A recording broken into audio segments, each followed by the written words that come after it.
16 high school football teams competed Tuesday in a 7-on-7 tournament hosted by the Fellowship of Christian Athletes at the Anniston Aquatics and Fitness Center. The event combined football with messages of faith, leadership, and character development, highlighted by a group devotional during the dinner break.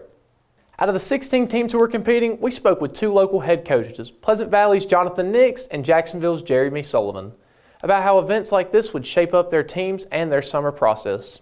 Do a little bit better job on some of our routes, just making sure we're precise in our routes and in exactly the right spot, not running them 2 yards too deep or 2 yards too short. Quarterback can do a little bit better job getting through his reads, getting the ball out a little quicker. Other than that, I thought we competed and played pretty well. It says 7-on-7 competitions like these are especially valuable for younger players. They get a taste of versatility, speed, structure, and accountability before the pads get to come on. Sullivan also talks about how the road ahead of them this season will be tough. We play some really good competition. We got a really tough region.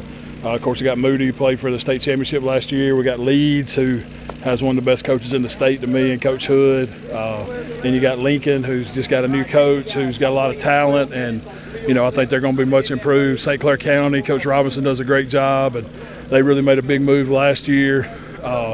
And I know it's really bad, but I'm blanking on Springville is always tough, and it's going to be definitely be a tough road for us. Coach Nix highlighted Pleasant Valley's goals for the day: improving communication, executing plays, and developing leadership ahead of this fall season. We've come out here today, and we had Winterboro to start with. We beat them, and then lost right there at the last play to Jacksonville. But just excited to be here, excited to have the opportunity to compete against a lot of good schools here, and just very thankful for that. A lot of energy in both games. Very proud of the players. We was able to get where we're switching around and getting a new group in on first down. Then we let another group play second, third down, and so we're getting everybody active. And that's to me what it's all about, is making sure you get everybody playing time at this, so you can see who's ready for Friday night when the games really count. He also discussed the team's use of Catapult, a tracking system that helps coaches monitor players' effort and manage fatigue to determine when they are starting to run out of energy. Each kid's red line number, when do you need to pull him out, when do you need to put the next one in. With only 5 seniors graduating, Nix returns to the majority of his roster. But even with experience, he says there's still always room to grow. Our route running, we've got to do a little better job of separation.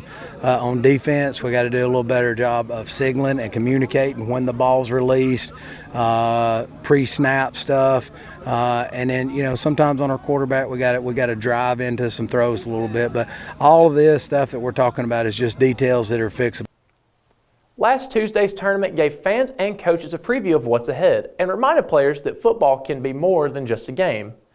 We'll continue to follow these teams as they prepare for kickoff this fall. Reporting for your East Alabama Sports, I'm Colby Amos.